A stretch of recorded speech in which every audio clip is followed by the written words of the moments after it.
Значит, у нас в этом году, буквально месяц назад, мальчика одного забрали в семью приемную.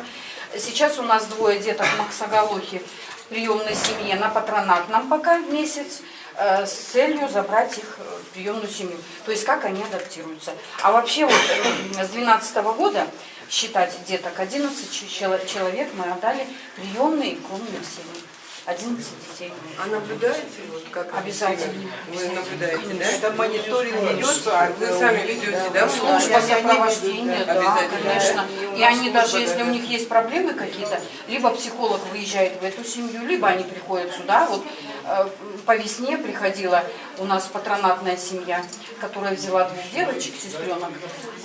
Она приходила какую-то проблему решить с Татьяной Владимировной. Совет у психолога попросить. Родители сами забирают детей? Ну, в кровной семье забирают. У нас там фотографии есть. Вот мама, да, забрала. И вот еще недавно мама забрала мальчика. Вот, забрали родственники. Да. Ну, они как ограниченные были, да?